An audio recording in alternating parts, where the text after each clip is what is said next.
Thursday, 1 p.m. Nagdi-deliver na tayo since 10 a.m.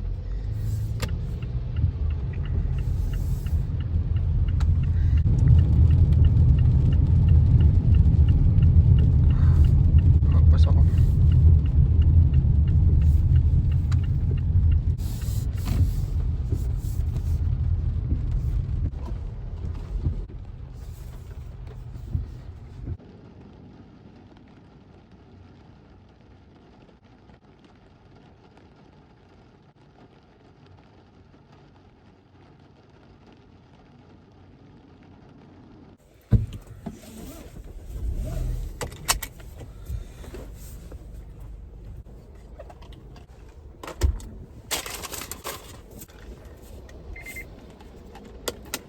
Since 10 a.m. nagdi-deliver na tayo. 1 p.m. ngayon. Earnings ko is $62 at the moment. Tapos kilometers na tinakbo ko is 40, sabi mo ng 40. Nasa mga 3-4 liters. So about $9 yung presyo ng. Nagpa-appointment pala ako ng express detail, interior, exterior. Basically, car wash tawag sa atin. Kahit pa ganun pa sila.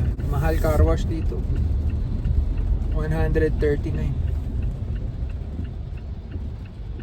$139. Basic car wash. Buti sana kung pesos no?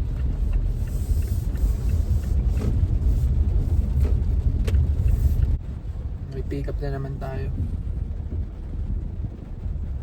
Bubble tea. Pinilit na bubble tea. Pinilit na milk tea.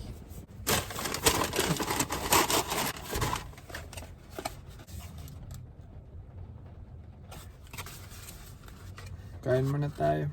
Napanis daw yung ulam eh. Napabili ito eh.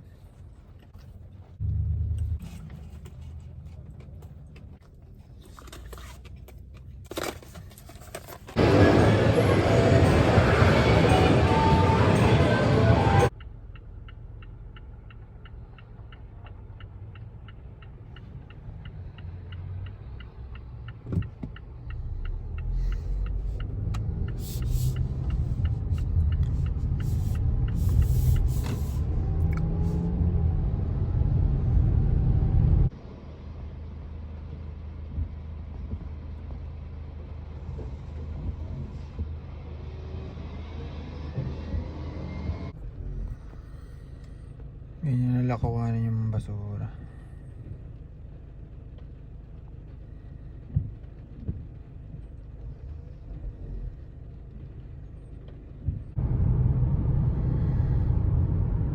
Hindi na gumanda yung panahon. 9 degrees outside.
Sarge. Nasaan yan? Di ba? Kabili ang may...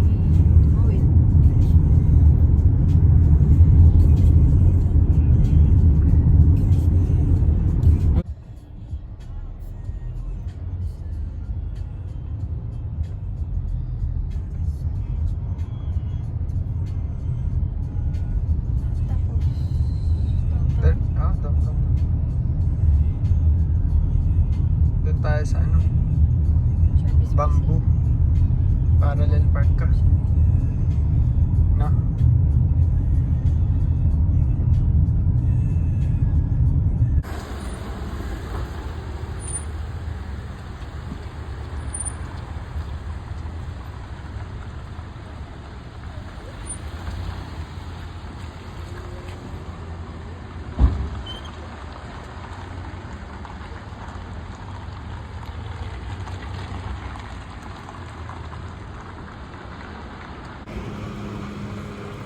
Friday 10:30.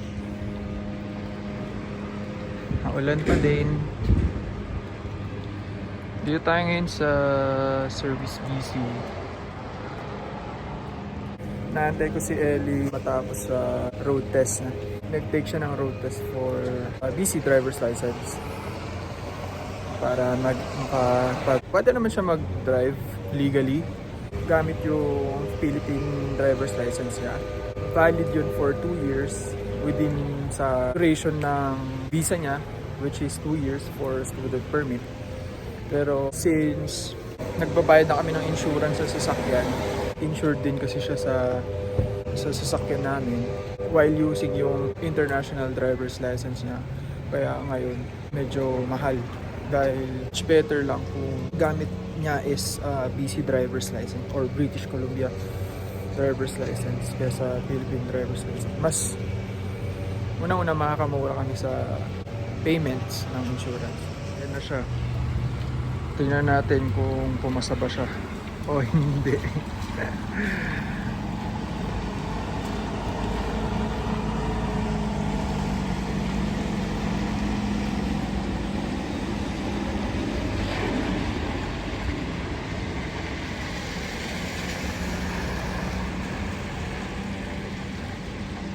Road test din siguro to. Pinicturean niya yung siya.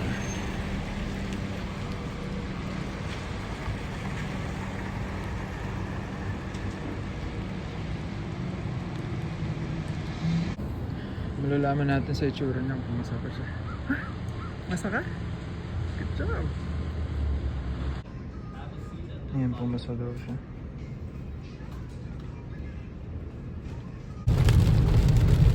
Bagyo na.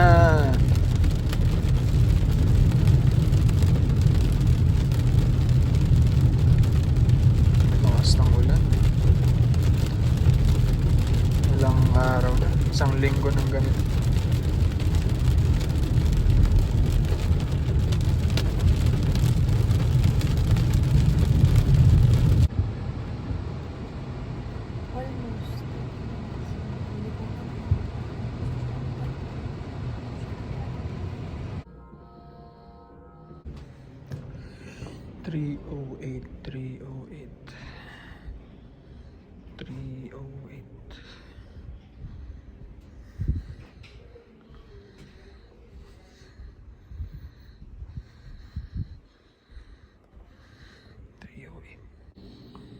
Active siya.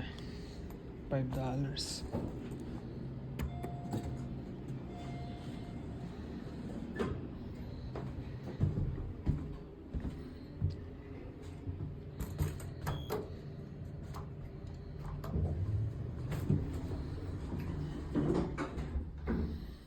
Oras pala ano? 5:12. Papakita ko sa inyo kung gaano kadilim yung 5:12 ngayong araw na to. Sobrang dilim.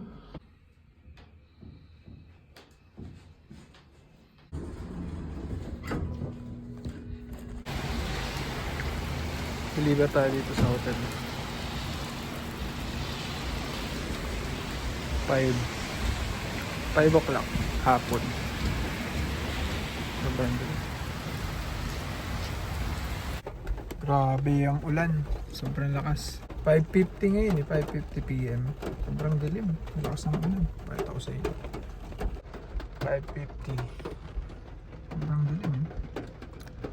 Hindi ko alam kung nakikita ko sa kanan. Ito natin ilaw. Yan o. Nakaparada na tayo sa bahay. Nag-deliver tayo from I think 1:30 hanggang ngayon 6 PM. 1 PM to 3 p.m. medyo putol-putol eh. So parang gusto kong sabihin, siguro 3.5 or 4 hours. Sabihin mo ng 4 hours na trip. 4 hours na pag-deliver. Naka ano tayo, $79. 40 kilometers yung nagamit natin. So, ang consumption ko is nasa $11. Nag-earn tayo ng $68 in 4 hours. Ipapakita ko sa inyo sa screen kung ano natin earnings. Kaya naman pala, nag-i-snow na kasi.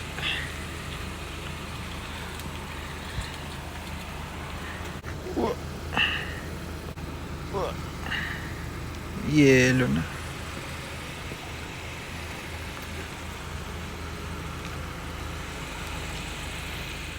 Ford Bronco.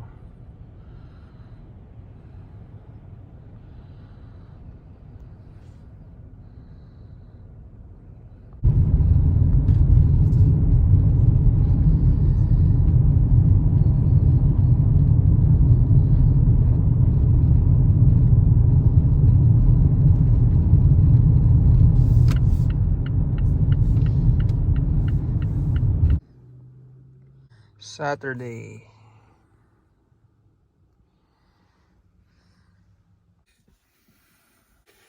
Saturday, no? Nag-deliver ako 10 a.m. hanggang 2 p.m. pero putol-putol. Sabado kasi ngayon, Remembrance Day holiday. Kaya tapos mas maraming drivers din dahil Saturday. Kaya medyo hindi siya tuloy-tuloy.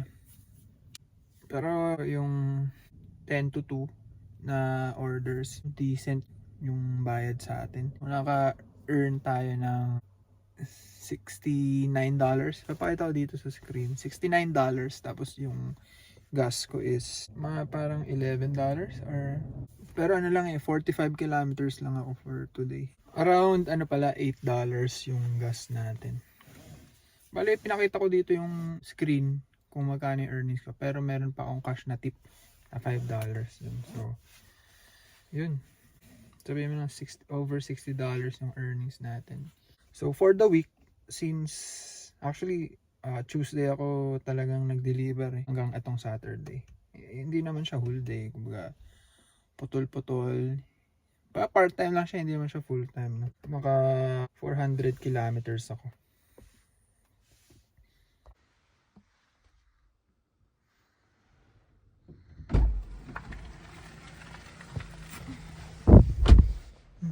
Okay na? Okay na.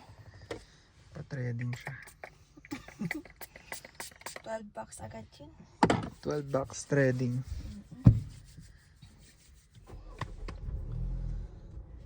Wala tayong talent eh.